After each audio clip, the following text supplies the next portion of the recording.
Thank you. I'm very moved by the remarks and very honored to speak here. I too had a very, very intensely, I don't know how to put it, time at Collegium 4 years ago. There was something remarkable that happened, and I don't think it was me. I think it was between me and the audience. And I'm extremely grateful for it, and I've gone back to it ever since. And being here tonight, it's something I'm still getting used to, but something which might be a little bit weird, which is to be a bit of a celebrity, but also among old friends. And I don't know how to put it together, but the old friends part in particular is a true joy for me. So I'm very honored to help to celebrate the 10th anniversary of the Collegium Institute. Institutes like Collegium, as I understand them, are attempts to repair our contemporary universities. And in doing so, they take part along all their brother and sister institutes, the Elm Institute, I see Peter here, all the other Fihi institutes, the Thomistic Institute, my own group, the Catherine Project, which I'll say a bit about. And I also just want to say a word to all the small liberal arts colleges like St. John's. And I know that out there in this quite hostile environment, hostile to learning, I mean, there are many teachers who are giving everything they have to pass something on to their students. So this is all a part of the attempt to repair and restore the university, to bring it back to something closer to its original mission. And I imagine that central mission, I'm going to be talking about it a bit, but I think if a central mission of a university is to open up conversations on fundamental or existential questions, it's a mission which often or even usually fails. And these Collegium and other Fihi institutes fill in the gap. And they do so with simplicity, with humility, with friendship, with community, with prayer, and it's wonderful to watch. It's been a privilege for me to work with Collegium and its sisters and brother institutes these past few years. Okay, so now the truth about the title must be told, which is that I offered to speak on what a university is, and Daniel Chiali challenged me. He asked me to talk about intellectual university life as religious life. Right? So I sort of heard the words and I took the challenge, and that was probably not a very smart thing to do. But I hoped it would help me to articulate something that's key to both of the books and central to my work. And the topic also about the connections between university life, intellectual life, religious life, it forces me into the territory of my own life. So as I talk about in both of the books, most of my work, truthfully, stems from an experience that I had. I gave up in 2011 what was a conventional, successful career as a research academic. And I went to live in a religious community and discerned staying for what turned out to be 3 years. And this was a kind of a pruning process. That is, I was stripped of all of the incentives that had tied me to my intellectual life. So I was separating my life of the mind from my university career. And that meant being stripped of praise, approval, status, finally getting the paper accepted, schmoozing at conferences, adding new lines to your CV, salaries, funds for travel, cool friends. You guys are cool too.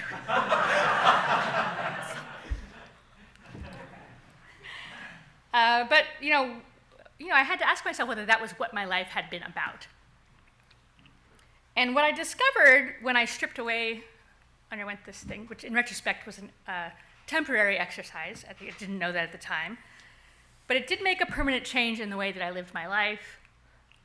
I turned towards liberal arts and towards teaching, and then accidentally, honestly, towards writing about the liberal arts and speaking about the liberal arts. So it didn't make the change that I expected it to make when I first went off to the community, but it did make that change. And it provided me with a way of seeing the life of the mind, which I've tried to articulate in my writing and speaking over these past few years. And that is simply that learning for its own sake is a basic human desire. It's a basic form of human need. And because of that, to provide it, to teach or to mentor or to help or to foster communities of this kind could be an act of loving service, an act of charity. So it showed me that the life of the mind, this is the phrase of Pope St. Pius X, can be restored in Christ. So his motto is to restore all things in Christ. That was the nugget of my experience. So all that said, I think that process of clarification, which was personal, was only one example of what I think the clarifying power of the religious life is. And when I talk about the religious life, I'm talking about the types of religious life that I know, which is basically Christian religious life. Religious life exists in many traditions, in many world religions. I talk in the book and I talk here about the one that I know, which is the Christian traditions. So the religious life, which I understand to be a life, whether it's a hermit or a nun or a monk or a friar or a sister, it's a life withdrawn from the pursuit of power, wealth, and status. So someone called to the religious life is called to clarify their own faith and to be a kind of beacon of that faith to others. And that's particularly true, ironically enough, in societies like ours, where religious life carries little or even negative social status. So to become a religious in our culture, in our community, means to give up the trappings of faith in the same way that I gave up some of the trappings of an intellectual life, to give up fitting in a community and having friends and family and having a kind of, having something a way of fitting in with one's particular profession or however it works socially, whatever status that it gets for you, and having to actually, or whatever, for that matter, whatever psychological structures are propping it up. When one enters a religious life, one has to face one's true motivations. And it's very powerful, it's very difficult, and support all of your friends in the religious life. That's what I need to say. So the lives of religious are witnesses to God, to divine power, because they rely on so little else. The ascetic practices of poverty, anonymity, silence, solitude, and so many others have the effect of displaying to ourselves, if we practice these things, and often to others, what we really are and what really motivates us. So one example I can think of is the first silent retreat I ever went on. So I was imagining it was just going to be like peaceful and restful, and I was just going to commune with beautiful powers and be filled with compassion for all in the world. And instead, it was a complete. I was absolutely in agony because of all of my internal anxieties and the busyness of my thoughts and my searching for the distractions, which I could not take advantage of because I was on a silent retreat. So that's a kind of a clarification, right? So I thought that my hectic, frantic life was something imposed on me from the outside. But in fact, it was something that was coming from inside of me. And I didn't know that until I removed some of the things in my environment, until I undertook something that was silent and solitary. So that's one of the fruits of silence and solitude. So again, I think I was able to see the life of the mind differently because I had given up for a time its external trappings. And in general, one of the features of religious life, as I experienced it at the community I lived in, was called Madonna House. was as a clarifying test for the value of human activities. So when one renounces the pursuit of wealth and status, what is there left to do? Well, we need food, sleep, clothing, housing. We need liturgy. We need habits and arrangements that help us to live peacefully with one another. So a sort of rule of life. We need to feed the mind in some way. We need music, probably, and art of some kind. And we provide in these communities, once we've thrown away the supports, for one another as much as possible in a way that's orderly and sort of makes its own intentions luminous. So this clarification, I think, is particularly dramatic at the community I was at in Madonna House, because no one works for a salary on the outside, as they would in an active order. They support themselves entirely on donations, unlike many contemplative orders, so they didn't sell candy or liquor. Whether that's a kind of commerce or not, I think is a really interesting question. It's a question I came up. If someone wants to ask me that later, I would love to think about that with you. What kind of commerce is the monastic selling candy? I'm not sure. It doesn't seem the same as ordinary type of commerce. So let me take a step back and talk a bit about a parallel which I think influenced me in Lost in Thought and helps me to think about these things, and may be familiar to many of you. So, in Plato's Republic, Glaucon, who's Socrates' primary interlocutor, is haunted by the thought that justice might just be a way of getting along in the world. That if justice didn't give you some respectability, some status, if it didn't prevent you from being punished or humiliated or shamed, then maybe it wouldn't really be worth anything at all. So his fear was that the just people who he saw around him, the purportedly just people, were phonies, hypocrites, doing what they were doing not out of a sincere love of some noble goal, but just as a way of getting along, minimizing pains, the prospect of punishment, prospect of shame, reducing risk. It's a way of getting along. It's a superficial way of being. So Glaucon is tortured by this, he's haunted by this thought, and he wants to ask Socrates to prove that justice matters for its own sake. Not just because it makes a person respectable, and not just because it keeps a person out of jail.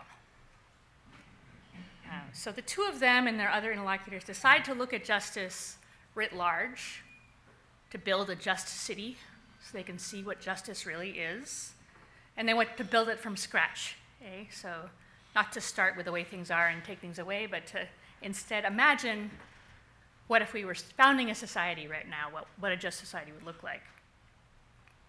So they start with the basics. Well, what do human beings need? Okay, they need food, shelter, clothing, fellowship. So Socrates describes a minimal city, which gets called later the city of pigs. It gets rejected, but where each member of the community takes responsibility for one type of need. And Socrates calls the principle of divided labor justice. So this is another kind of exercise of stripping away, it's a partial movement in the whole dialogue, but you strip away what's inessential in order to try to get at what something really matters, what the point of a certain activity or a practice or a value is. What happens when you strip away all of the superficial things? And in fact, what do you really see when it's left? So I'm just going to talk a little bit more about what I think this method is. It's a way of continuing the story about religious life, and I will tie it back and connect it more obviously to a university in just a minute. So Glaucon pursue an inquiry about just communities and just institutions and just individuals, but they rely on a much more basic process. So just imagine that I run around with a bunch of mixed motives. Try to imagine that. So I sell tomatoes to serve my community, for my front porch, to serve my community, but also to give my political career sort of down-home flavor. Looks great in commercials. selling tomatoes on the front porch. I'm the fairest judge around. Okay, no one is more dispassionate or objective than me. But it's out of a kind of wild narcissism because I love to watch myself humiliate and outcompete those who are more selfish than I am. So how do I know in these circumstances, which most of us, I mean, those are silly examples, but most of us find ourselves in this situation. We have mixed motivations for everything that we do. How do I find out what I really want and what's really motivating me? I think there tends to be, in any given moment or any given context, one thing that you really want. And I think you find out what it is by simple acts of asceticism. So I separate my tomato selling from my political career, if I want to find out what I really want, by selling tomatoes in secret, by selling them under an assumed name, leaving them out of the commercials, however I choose to do it. I separate the two of them. And then I see for real why I'm really selling those tomatoes. Is it really out of love for my neighbors, or is it really for the image? I separate my dispassionate judging from my narcissism by withdrawing my interest or my attention from the passions of others, or refusing to watch the videos I take of my court trials, or whatever it is. Or it may happen by chance. My reputation for fairness may be unjustly attacked. I may end up as this just judge, as someone with a reputation for a scoundrel, a corrupt profit seeker. So what happens then? How do I understand? What motivates me to do what I'm doing once I lose the accoutrements? Okay. So I have a side topic here. I think I'm not going to talk. Someone could ask me about it. So I have a bit here about what commerce looks like when it's withdrawn from the world, disconnected from the pursuit of wealth and status. And I find that particularly interesting because it's, from the perspective of a lofty granola idealist like me, supposed to be something that's not good. But it actually, you can see from a certain perspective that there are true goods underneath it. But I think I'm not going to talk about that particular section of this paper. I think we're going to go on to the university so that I have time to get into that in some depth and don't bore you here for too long. Okay. So asceticism is clarifying. It helps us to see things, helps to clarify our motives and clarify the motives of others. It also helps us to stay on mission. So I think it's fair to say, if we turn to the topic of a university, that no one knows these days what a university is for. Is it a hedge fund with a tax shelter attached? Which is a sort of wry, cynical joke that people make about the Ivy Leagues that have these massive, massive endowments. Or is it a multi-million-dollar athletics corporation, again with a tax shelter attached?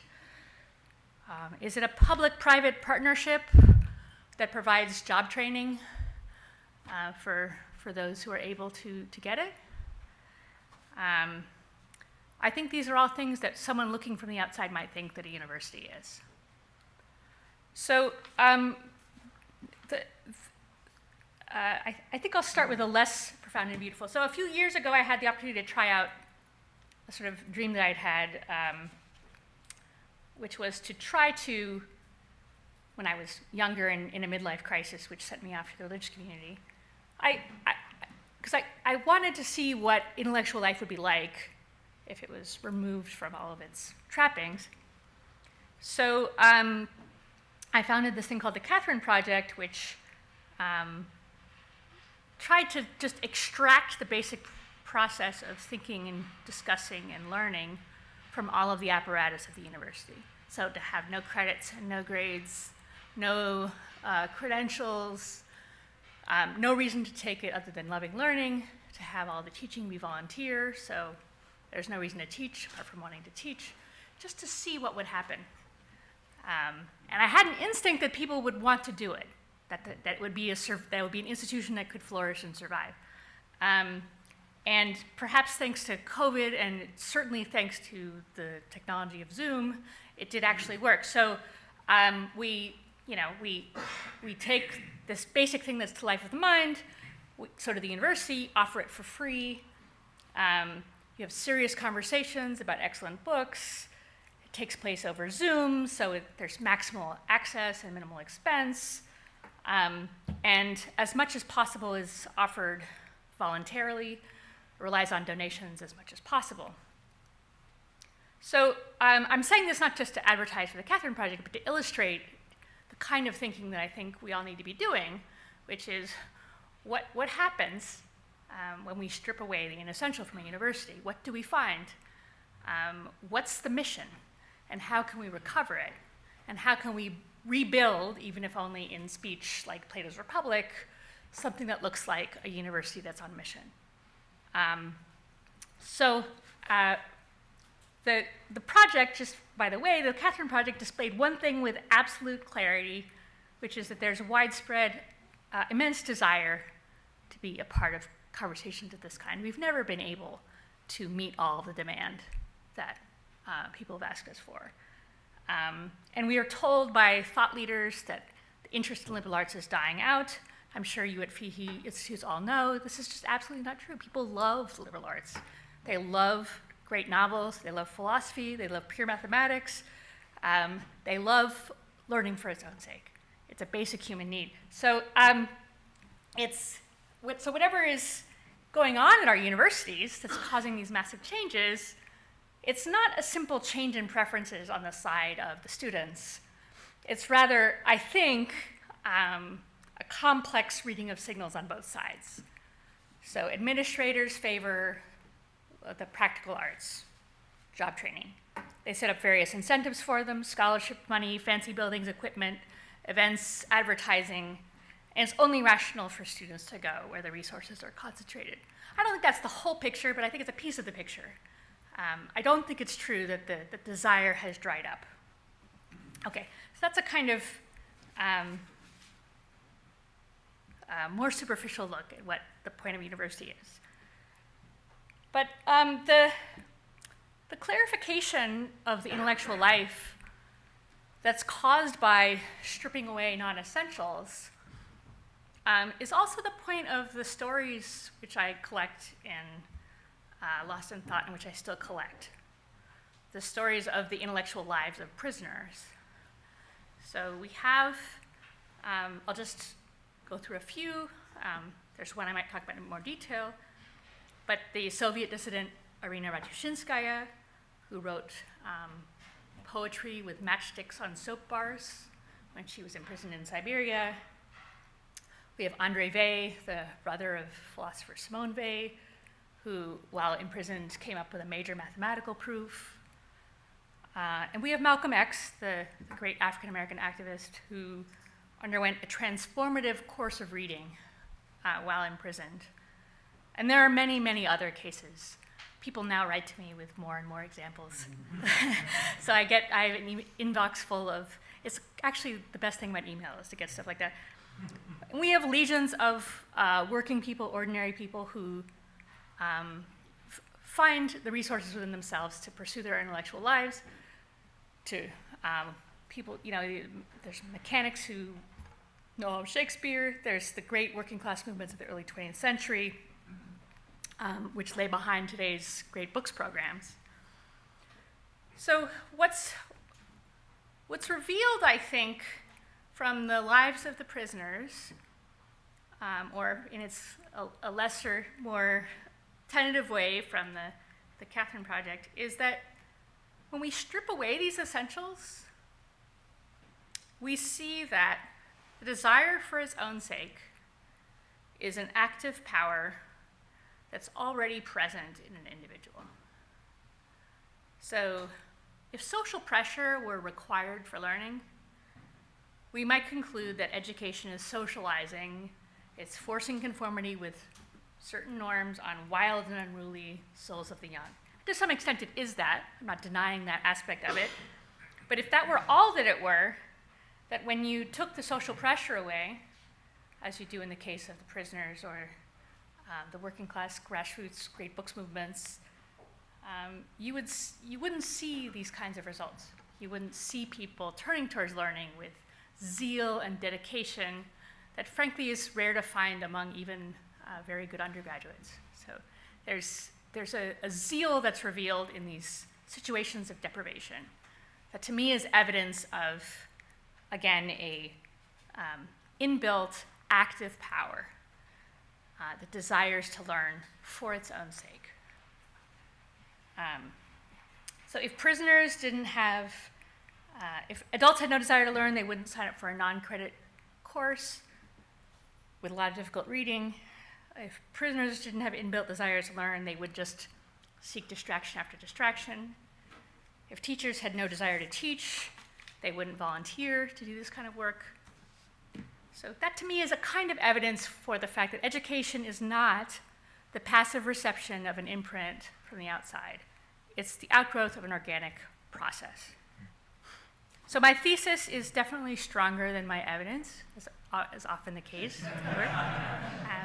I'm unfortunately too well trained in philosophy not to know that, but I do know it. So let's call this principle that human beings are driven from within to know and to understand a kind of hypothesis, okay? And there I've pointed out some signs that it might be true. And then I'm going to ask us to just, imagine that we have better evidence for it than that. Imagine that it is true and fundamental to what a human being is, to have a basic inbuilt natural desire to learn. So then I think the next question would be, and now I'm turning to sort of imagining what the minimum necessities for a university are. What conditions does that desire need to be recognized, to grow, and to flourish? So if I take an organic metaphor, so you have something that's inbuilt, like the capacity of a seed to become a particular kind of plant. It's an active power. Under the right conditions, it will grow and blossom. Not always in a way that we can predict or control, but we can provide the conditions, the nurturing power for it. So what are those conditions like? So I'm just going to go back to the autobiography of Malcolm X, it's one of my all-time favorite books, and I don't think it's much read anymore, which is odd when you think about the moment, but I think it's true. And it's one of the most profound accounts of an education in the contemporary world that I know about. So Malcolm X, when he's in prison, he comes in, he's been arrested for theft. He has a highly traumatic, as they say, childhood. He's into petty theft and running the numbers and hustling in New York. He finally gets arrested for theft, and he's put in prison for 10 or 11 years.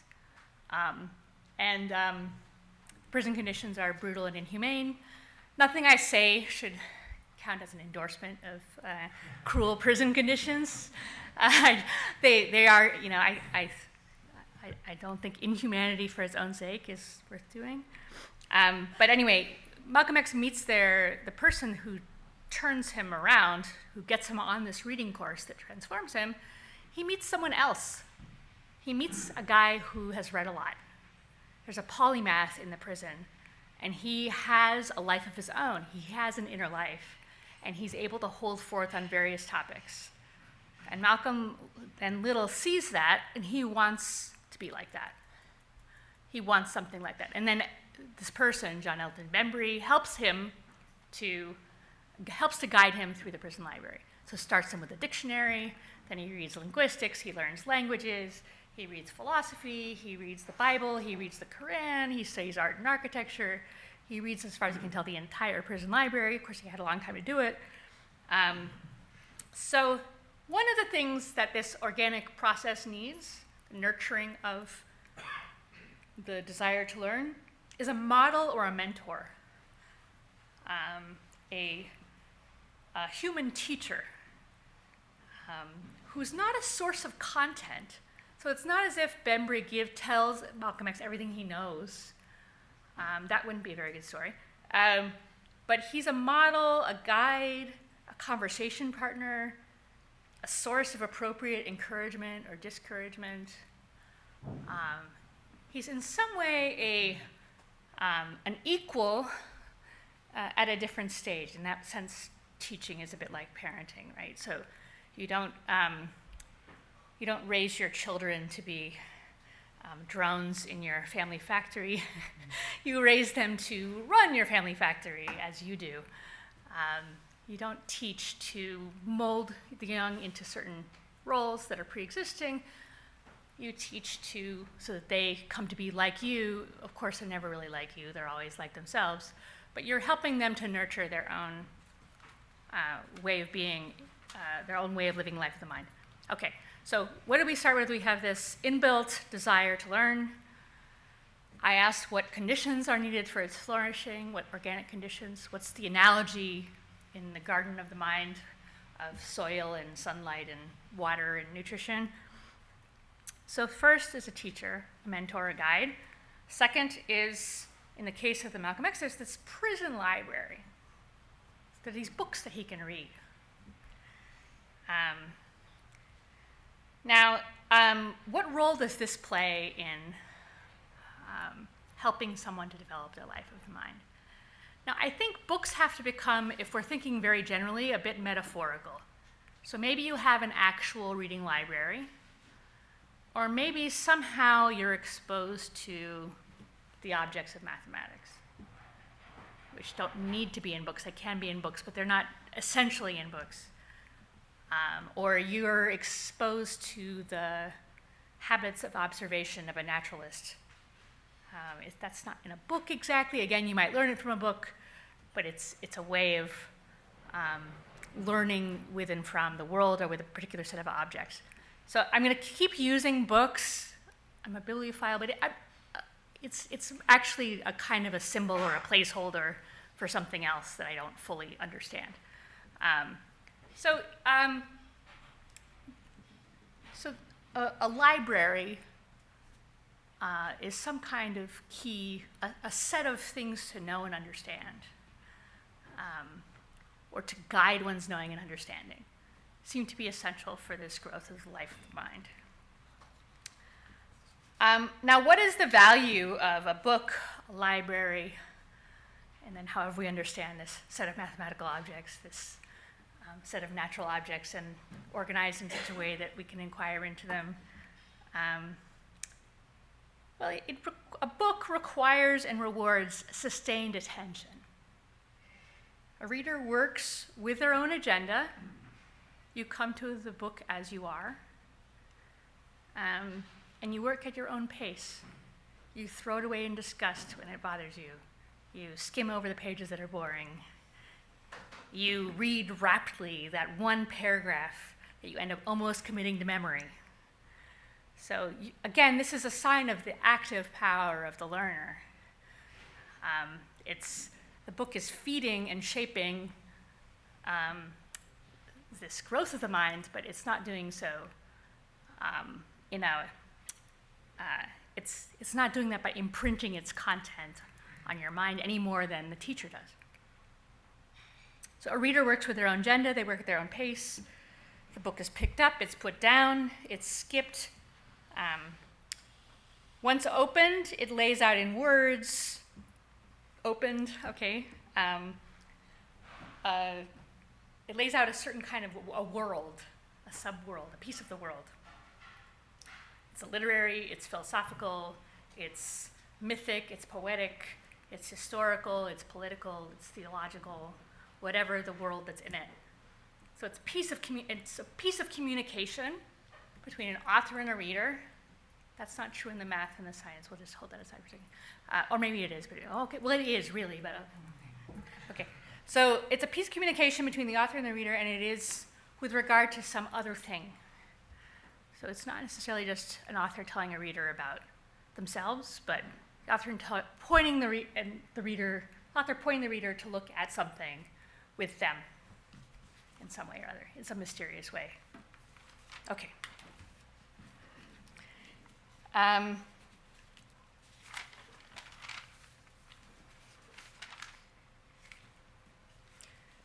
about the library itself. What I just talked about was maybe a single book, the collection of materials. So a good library provides material for the whole of life and the whole of a community, right? That's what a really good library, I don't know if libraries like this are hard to find, but I'm not here to deliver a speech on libraries. I'm talking about the dream university and speech that serves its true mission. So a library is a collection of things worth learning, or things worth learning from or with. And it's a sort of written and inanimate university, I think. One curates a library with an eye to a variety of people who may be single-minded in pursuit of the depths of the subject, so you can be able to read all the way down in a subject. You should be able to go to the library and read everything there is to know about regenerating flatworms, planaria, okay? But you should also be able to, maybe you're polymathic, okay? You're interested in everything, and you want to see how one form of learning, one world casts light on another, and make connections that have been made before, and see creatively how things work.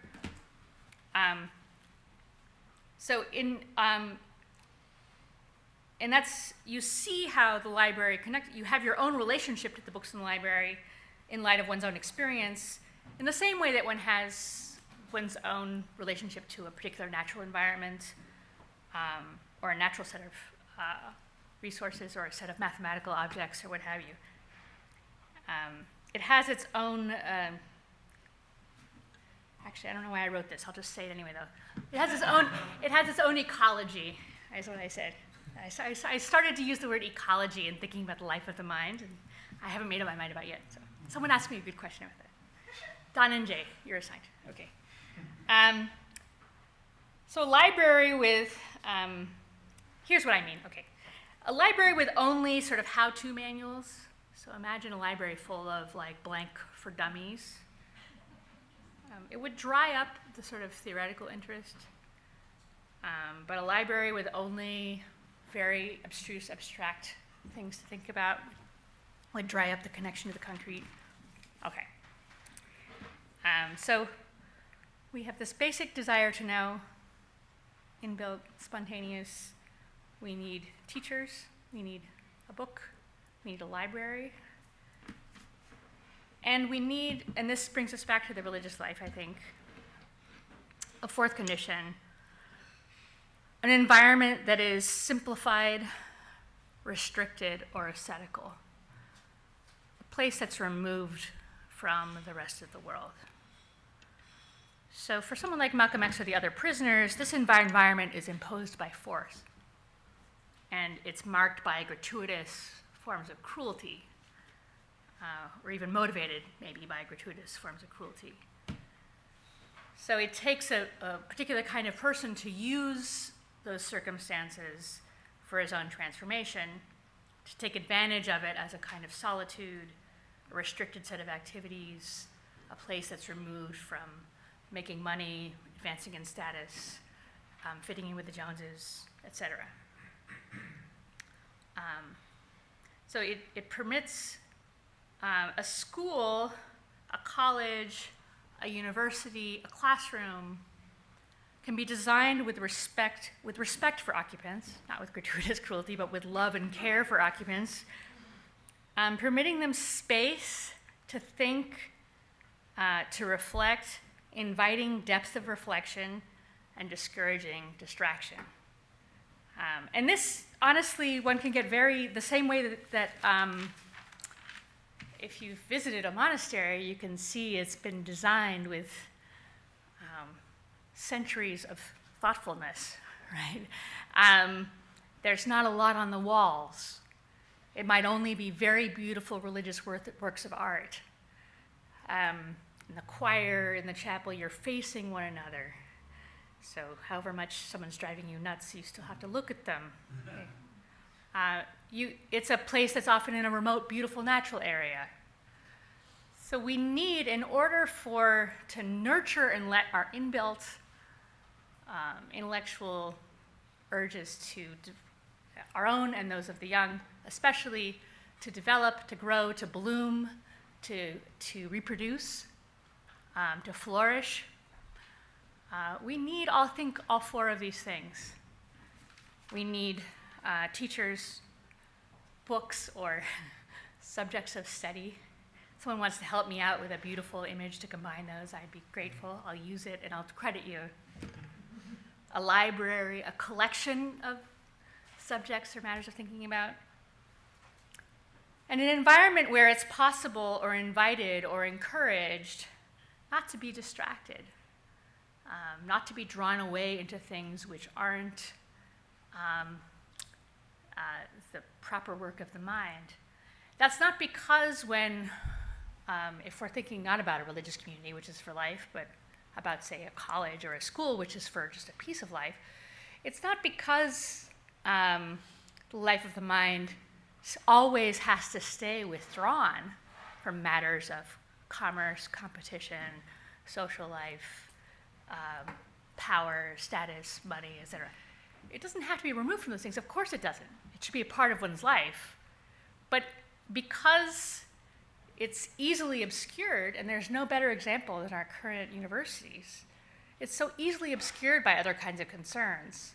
It's natural, it's inbuilt, but it doesn't, it's easy for it to be crowded out by motivations which are convenient, simple, require less energy to exercise. They're the powerful people and forces in our society want things to go a certain way. So that also affects whether or not we see the point of the life of the mind. So we need this separation in the same way that we need monasteries, in the same way we need people that are dedicated to God, because God, like the life of the mind, is hard to see. And you see it best when you see human beings who are totally dedicated. Not because everyone has to be totally dedicated, but because it helps us to see that someone could do that.